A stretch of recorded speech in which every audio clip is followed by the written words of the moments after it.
It was still dark outside when I transferred the money. $2,500, like I had done every first Monday of the month for the last 5 years. I didn't even blink, just tapped, confirmed, and closed the banking app like it was part of my morning ritual. The coffee maker hissed softly behind me. I was still in my robe, hair unbrushed, staring out over Denver from my kitchen window as the city slowly came to life. Somewhere, I told myself, Mom would be smiling as she checked her phone. Somewhere, Dad would breathe easier knowing his medication was covered. And Zach would probably still be asleep. My name is Rachel Monroe. I'm 36 years old, unmarried, and I run a healthcare marketing consultancy that I built from scratch. The work is demanding, 60 hours a week on a slow month. But I believed in what I did. I believed in taking care of people. And for the past half-decade, the people I cared for most were my family. I paid for their bills, medical, utilities, surprise plumbing repairs. I added my parents as dependents on my insurance plan when Dad retired early. I co-signed on a car when Zach couldn't get approved. I gave and gave because I thought that's what good daughters do. They always made it seem like they had no one else. Dad's pension wasn't enough. Mom's prescriptions were too expensive. Zach couldn't find stable work. Every phone call ended the same way. We hate to ask, honey, but we wouldn't ask if we weren't desperate. And every time, I said, of course. The house I lived in, the one I worked late nights to pay off, sat neatly on a quiet street in Edge Hill, a sleepy Denver suburb where neighbors waved from porches and dogs barked at squirrels in the trees. No one knew how much I had sacrificed to get here. No one saw me re-wear the same 3 blazers every week. No one noticed I hadn't taken a vacation in 6 years. But that was fine. My family came first. There were days when I'd get a thank you card in the mail, a note scribbled in Mom's handwriting. You're the glue holding us together. Those were the good days. On the harder days, I'd just get silence. No thank you. No update. Just another text. Need help again. Let us know if you can. And I always could. I always did. I never imagined that behind their grateful smiles they were laughing. I never imagined that I wasn't their daughter anymore. I was their business model. And it would take one stupid mistake, one text not meant for me, to tear the entire mask away. It happened on a Thursday morning. I was mid-sentence, presenting a new campaign strategy over Zoom to a major client in Chicago, when my phone lit up with a message from Zach. The notification hovered at the top of the screen, and I nearly ignored it, but then I caught the words ATM, dropped another $2,500, and felt a strange jolt run through my chest. My voice faltered. For a split second, I told myself it must be a joke, one of Zach's poorly timed attempts at humor. But then the second notification came, from Mom this time. Finally bought the golf clubs! Dad's gonna flip when she finds out she paid for them. The air around me tightened. I couldn't breathe, couldn't think. I barely heard my client say, Rachel? You still there? As the screen blurred in front of me. I clicked into the group chat we shared, me, Zach, Mom, and Dad. My thumb hovered over the messages, almost afraid to scroll. But I did, and what I saw changed everything. Zach had just called me the ATM. And Mom had casually confirmed they used my latest transfer to buy golf equipment. There was no emergency, no prescriptions, no doctor's appointment, just a shopping spree and a laugh at my expense.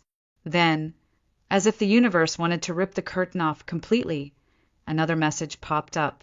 It was a screenshot, but not of our family chat. It was a private thread between Zach and our parents, the one I was never meant to see. I wasn't Rachel in that thread. I wasn't their daughter. I was the backup plan, the fund. Most of all, I was the family ATM.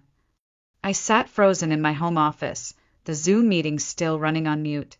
My hands trembled as I reread every word in that chat, every laughing emoji, every strategy, every line that made it clear they weren't just taking advantage of my generosity, they were orchestrating it. Tell her Dad's blood pressure meds are up again. That one always works. Don't forget to sound tired and sad when you call her. She folds faster that way. Once she signs that refinance doc, I'm using it to put a down on the Tahoe. My stomach turned. My skin prickled. These weren't strangers. These were the people who raised me. The ones who tucked me in at night and sent me off to college with proud tears in their eyes. Now they were calculating exactly how much pity to fake in order to get more money from me, and mocking me for falling for it. Something in me went still. I didn't cry. I didn't scream. I just felt cold. I closed the laptop without a word, stood up, and walked into the kitchen. I opened the window. Rain had started to fall, soft, steady, almost gentle. For a moment, it reminded me of childhood, of warm cocoa and blankets and bedtime stories. But not anymore. Now, the rain felt like mockery tapping on the glass. I stood in the kitchen for a long time, gripping the edge of the counter like it was the only thing tethering me to the ground. The family group chat was still open on my phone, burning into my vision like a wound I couldn't close. I scrolled up again, just to make sure I hadn't misunderstood. Just to be certain that the people I'd loved more than anything had really written those words. They had. I needed someone not to cry to, not to vent. I needed someone who could think, who wouldn't soften the truth just because it hurt. So I called Megan. Megan Lane had been my closest friend since freshman year at UC Boulder. We met during a late-night cram session at the campus library, bonded over shared love of black coffee and disdain for small talk. 15 years later, she was now one of the sharpest estate attorneys in Colorado. She also happened to be the only person I trusted completely. She picked up on the second ring. "Megan," I said, and was surprised at how calm my voice sounded. "I think my family is trying to steal my house. I need to know how to protect it." There was a pause. Then her tone shifted, professional and cutting through. "Where are you?" "Home." "Good. Meet me at my office in an hour. Don't sign anything. Don't talk to them. Just bring every document you can find." An hour later, I was sitting across from her in a long mahogany conference room, the rain now thudding harder against the windows. I slid my phone across the table, the family chat still open. Megan read in silence, her jaw tightening with every scroll. She didn't say a word until she'd finished. Then she pulled out a yellow legal pad, clicked her pen, and said, "Let's start at the top. What's in your name, and what have they had access to in the last 12 months?" I answered everything. The house, fully paid off, no mortgage. The insurance, all in my name. My Dropbox, accessed once by Zach 6 months ago when I let him borrow my old laptop for grad school. I had forgotten it auto-saved everything, including bank statements, legal drafts, and a blank power of attorney form I downloaded but never signed. Megan froze. Was it filled out? No, it was just a template. But even as I said it, a memory flickered. 2 weeks ago, Mom had stopped by. She'd brought lemon cookies. We drank tea. She said something about taxes, needed help scanning documents. I signed a few pages while she chatted about a doctor's visit. I didn't even read them. Megan's eyes narrowed. "Rachel, find that document. Now." I drove home like my body wasn't mine. My hands moved the wheel. My mind was blank. The paper was right where I left it, folded in the kitchen drawer beneath old coupons and spare batteries. It looked harmless. Standard legal formatting. Notary stamp in the corner. But when Megan examined it, her expression went stone cold. "This isn't for insurance access," she said, voice flat. "This is a limited power of attorney, giving your mother and brother joint authority over your real estate assets." My heart stopped. "They planned this," she said, "and unless we revoke it today, they can act on it legally." The next 2 hours passed in a blur of legal filings and frantic paperwork. Megan didn't waste a second. She filed an immediate revocation of the power of attorney, had me sign an affidavit swearing the signature had been obtained under false pretenses, and flagged my property with the county recorder's office to block any pending real estate transactions for the next 30 days. Her movements were fast, surgical. She'd clearly done this before. "We're lucky," she muttered, eyes locked on her screen, "if they haven't used it yet." I didn't answer. I couldn't. I sat there, silent, staring at my own reflection in the dark window. The rain had stopped, but the sky outside was still heavy with clouds, like the city itself was holding its breath. Then my phone rang. Unknown number. Denver area code. I answered, my voice low. "Hello." "Hi, this is Lisa from Grant and Oak Realty," a polite woman said. "Just following up on the listing for the Edge Hill Drive property. We're preparing the draft for the seller's review. Kevin said you'd be back in town next week to sign." I didn't blink. "Which listing?" There was a pause. Then, gently, "The listing for your home. Kevin Wright submitted the paperwork last Thursday. He brought in a copy of your signature for verification." I thanked her and hung up. And then silence. Not the peaceful kind. The kind that presses against your ribs and makes your throat tighten. They were already moving. They were already using my name. They were so sure I wouldn't find out. I forwarded the voicemail to Megan. Within minutes, she added the realty office to the cease and desist letter she'd been drafting since the moment I'd walked into her office. Then she looked at me, her tone sharp. "Start gathering everything," she said. "Emails, bank transfers, texts, screenshots, any interaction where they asked for money, any record of your payments. And find the original signed copy of that POA. We're not just playing defense anymore." I drove home and pulled out a black binder, the one I usually reserved for tax season. I printed everything I had: wire confirmations, Venmo logs, thank you cards from Mom after emergencies, chat logs, screenshots of the thread where they mocked me. I labeled the front cover in red marker, "Family Fraud Case." That night, I sat alone on the living room floor, surrounded by papers. The lights were off.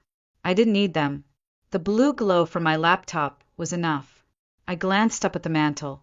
A photo stared back, me and Zach at the zoo, cotton candy in our hands, Mom behind us, smiling like she'd never hurt anyone. I stared at that picture for a long time, and I wondered if that version of her had ever truly existed. The next morning, Megan called before sunrise. "Rachel, get dressed. We're filing a police report." By 7:15, we were sitting in the sterile gray lobby of the Denver Financial Crimes Unit. The fluorescent lights buzzed softly overhead. A detective named Collins greeted us, tall, composed, her handshake firm but not performative. She led us to a small interview room, closed the door, and said simply, "Tell me everything." So I did. From the first payment I sent 5 years ago, to the latest message where they called me the family ATM, from the accidental screenshot to the fraudulent POA, from the fake listing of my house to the voicemail I received just the night before, a voicemail from my father. His voice had been measured, too measured, the way he always sounded when he was trying to appear reasonable, but what he really wanted was control. "Rachel," he had said, "we need to talk about this behavior. I understand emotions are high and money can complicate things, but this is just a misunderstanding. Let's have dinner as a family." Not once did he deny what they'd done. Not once did he mention the fake signature or the forged documents. Not once did he acknowledge that they'd violated every boundary I had, just that I was being emotional. Detective Collins took notes, quietly nodding. "You did the right thing," she said. "This isn't just financial abuse. It meets the threshold for real estate fraud and attempted identity theft. We'll open a formal investigation." I handed over the printed messages, the POA document, the realtor's voicemail, the screenshot of the group chat. Megan added the revocation forms and affidavit. Collins requested a forensic analysis of the signature. When we walked out of the station, the wind had picked up. My coat flapped open. I felt raw, exposed. At home, I changed every lock. installed a full security system with cameras on every entrance. Then I froze my credit with all 3 bureaus. I even shut down the checking account I'd used for their transfers. But the damage was already spreading. That evening, the phone calls began. Zach, Mom, then Dad again. Some were calm, others frantic. One voicemail from Mom was just sobbing. You're tearing this family apart. You're letting outsiders poison your mind. We're your blood, Rachel. But the one that made me sit down, literally sink into the floor, was from Zach. You're making a huge mistake, he said. You think this gives you power? You think we need your money? We'll find another way. But just remember, we know things about you too. Be careful how far you take this. My blood turned to ice. It wasn't just manipulation anymore. It was a threat. I didn't sleep that night. I sat by the window, a blanket wrapped around my shoulders, watching the empty street as the wind bent the trees. The house was silent, but my mind wasn't. What did Zach mean by "we know things about you"? For years, I had trusted him with everything. He used my Wi-Fi, my devices, stayed at my apartment when his lease ran out, borrowed my laptop, logged into my Dropbox. What had he copied? What had he kept? By sunrise, I had forwarded his voicemail to Megan. She didn't respond with words, just sent back a cease and desist draft so sharp it could cut bone. Within 24 hours, Zach and my parents were served, officially notified that any further interference with my finances, property, or personal data would trigger immediate legal action. But the damage was already taking shape in the shadows. That week, my phone started ringing with strange numbers. Unknown mortgage lenders, estate planning advisors, one LLC offering something called rapid liquidity restructuring. They had started shopping me around, selling my name. I went into lockdown mode. I combed through every account I owned, changed every password, activated 2-factor authentication on everything, alerted my bank manager, who moved all my assets into a fraud-protected tier and assigned me a private security contact. I even changed the locks again. Then came the final straw. A courier arrived at my door with a manila envelope. No words, just a nod and gone. Inside, a legal document titled Notice of Intent to Vacate Property Due to Probate Proceedings. Probate. I wasn't dead. I wasn't under guardianship. But someone had filed paperwork with the court suggesting I was medically unfit to manage my own affairs, and that a conservatorship petition had been submitted. My stomach knotted. My hands turned cold. I called Megan. She met me at her office within the hour. One glance at the paperwork and her face hardened. They're trying to declare you legally incompetent. My heart slammed against my ribs. It all made sense now. The vague comments Mom used to make about my migraines. The way Zach always said I worked too much, that I was forgetting things lately. They had been laying groundwork for over a year, using every bit of personal detail I'd shared to twist the narrative into a weapon. Megan moved fast. She filed a counteraction within the hour, scheduled an independent psychological evaluation, and demanded the court disclose who had submitted the petition. The name came back that afternoon. Zach Monroe. Filed 2 days ago. That night, I paced my living room, reading every old email, every old text, every memory I could no longer trust. I wasn't just under attack. I was being erased. And the people doing it weren't strangers. They were my blood. They were my plan B if I ever needed help. And now they were trying to steal everything I'd built by proving I didn't deserve to own it. By the end of that week, I had stopped hoping for explanations. I didn't want closure. I wanted documentation. I wanted a timeline so airtight that there would be no room left for them to twist the truth, no space for their half-smiles and sob stories to infect the narrative. So I gave myself one job: document everything. I started with a spreadsheet, 5 years' worth of payments, every $2,500 transfer, every extra $1,000 for an emergency, Every Venmo memo that read for Dad's meds, or Zach's tuition, or gas leak repair. Then I attached the bank statements. Then screenshots of texts, voicemails, call logs. Then the thank you cards Mom sent after those payments. Her handwriting always the same. You're the responsible one. You always were. I added every piece of it to the black binder. Megan called the next day with an update. The forensic document examiner had confirmed what we already knew. The signature on the property sale authorization wasn't mine. The strokes were off. The pressure inconsistent. The baseline of my letters didn't match. It was a forgery. But it wasn't just a bad forgery, it was criminal. And then it got worse. The notary who had stamped it? A freelance mobile notary Zach had found on Craigslist. Likely paid in cash. No formal record of identity verification. Megan had already tracked the notary down. She wasn't cooperating yet, but that would change. We were building case, brick by brick, lie by lie. But the turning point came later that night when I received a message from Lena, a girl I hadn't spoken to in years. We'd gone to high school together, hadn't been close since graduation. Her message was short. Hey! Just wanted to let you know. Your mom's been telling people you're not well. Like mentally. Said you're off lately and might need help. I didn't believe her, but it was weird. I stared at the screen. They weren't just painting me as unstable on paper. They were seeding the idea in the community. Every joke about my migraines. Every comment about how Rachel's been forgetful. Every look, every whisper at holiday dinners. None of it had been casual. It had been calculated, strategic. They were setting the stage for conservatorship long before the paperwork was filed. And I was done. I called Megan again. I'm not just fighting the fraud anymore, I said. We're suing. Civil liability, emotional distress, exploitation, defamation. I want it all.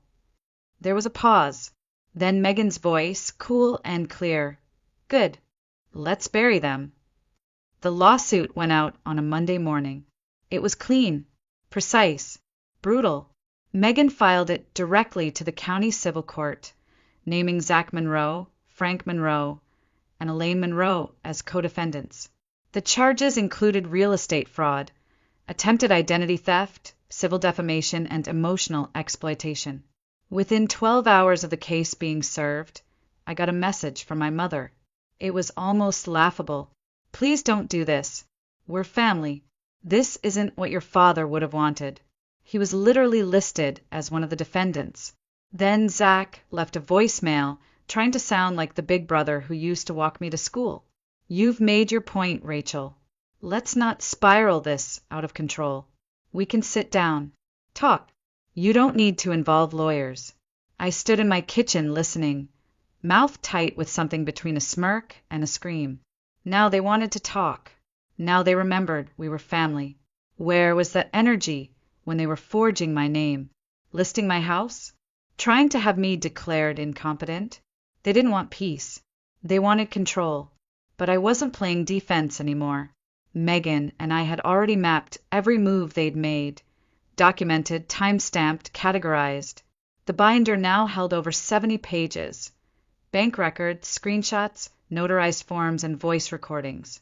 One particularly damning file, a recording of Mom, standing in my kitchen weeks ago, saying casually, "That's why Kevin handled the paperwork." You wouldn't even notice. It was the moment I'd been waiting for, an admission on tape. With that, the court granted an emergency injunction.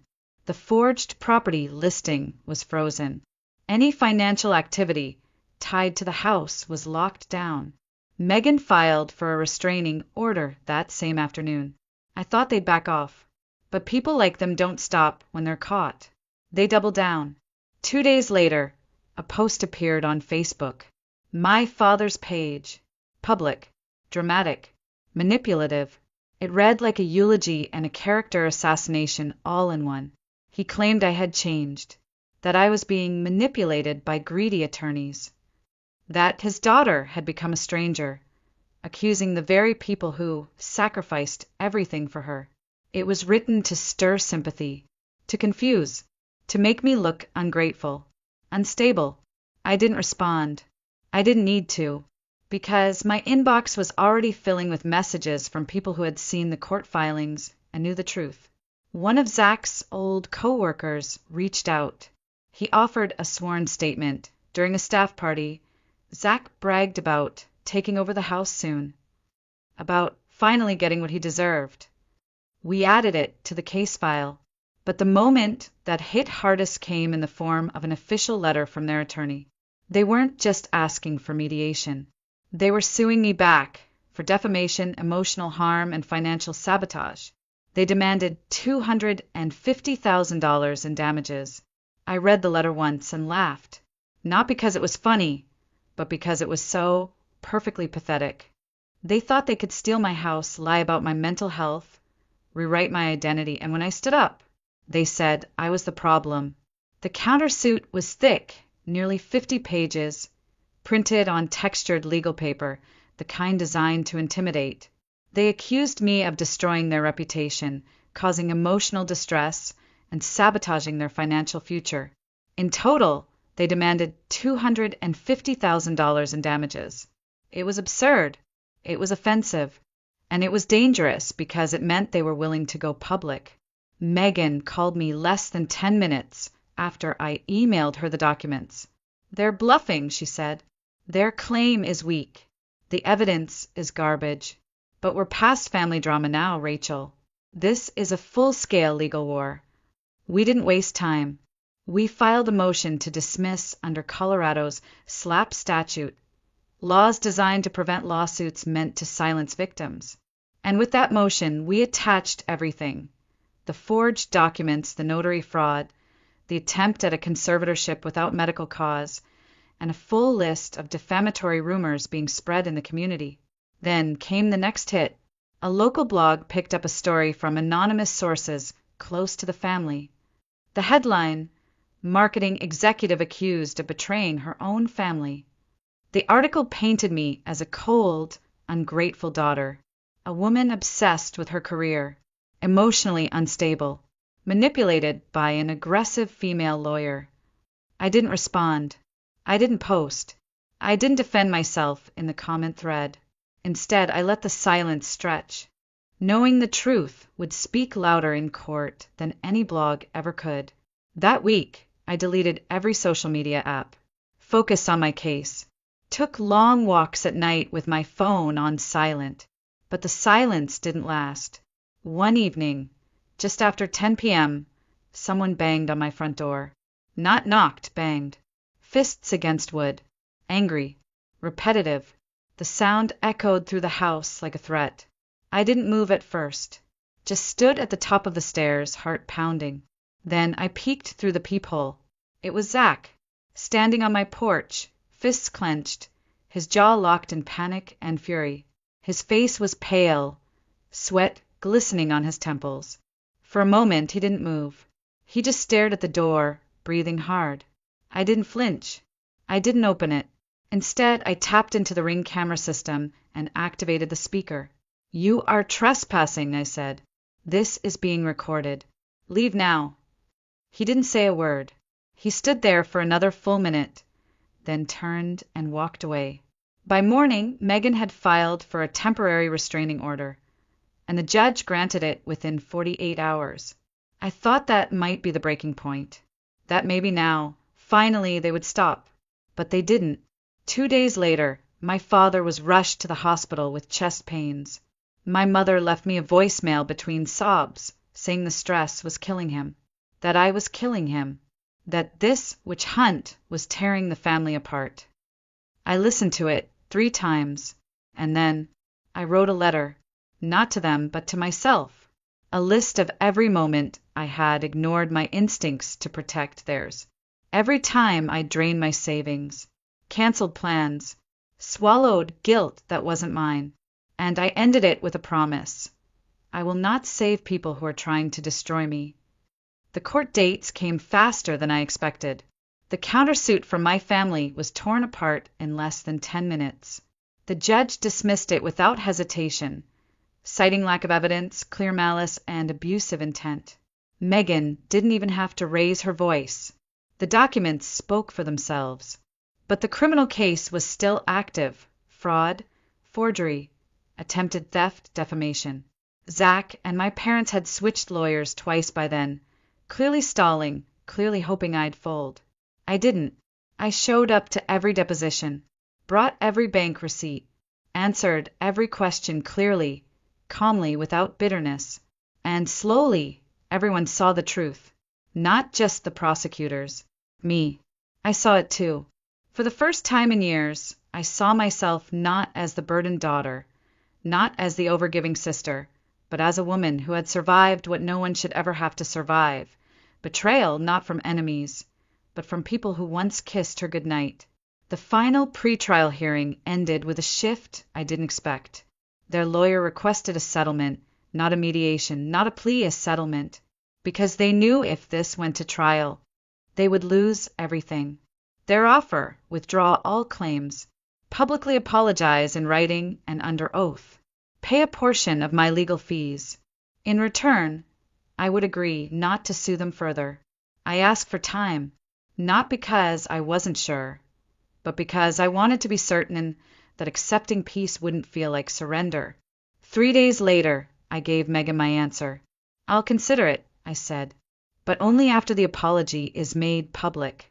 No spin, no vagueness, no private letters. I want the world to know what they did. They agreed, and just like that, it was over. But I didn't celebrate. I didn't cry. I didn't scream or laugh or throw my fists in the air. I just sat alone on my back porch with a cup of coffee and felt silence. Not the heavy silence from before. Not the waiting to be hurt kind. This was quiet. No tightness in my chest. No pounding in my spine. Just stillness. The apology was written by their lawyers, of course. Cold, structured, legal. But it was public. It was signed. And it was real. They admitted to lying about my mental health, forging my signature, submitting fraudulent real estate documents, attempting to exploit me for financial control. I didn't keep the printed copy. I didn't need to. The only proof I wanted was the absence of their names in my inbox, the absence of panic at every unexpected call, the absence of guilt disguised as loyalty. And that absence was freedom. In the months that followed, I rewrote my will. This time, I named no blood relatives. Instead, I left a portion of my estate to fund legal aid for women facing financial abuse by family. I started volunteering anonymously, quietly helping other women who had trusted too long, given too much, who, like me, thought family meant safety. And as for Zach, my parents, I don't know where they are now. I don't care. I don't look. I don't ask. Whatever consequences they're living with are theirs alone. I don't carry them anymore. Sometimes when I stand in line for coffee or pass strangers on the street, I wonder if they can see it, that something fundamental has shifted, that I'm not the woman who bends anymore, that I'm not the one who over-explains, who sacrifices, who holds everything together with bleeding hands. I am not their daughter anymore. I was their backup plan. Now I am my own future, and I am finally, irrevocably free.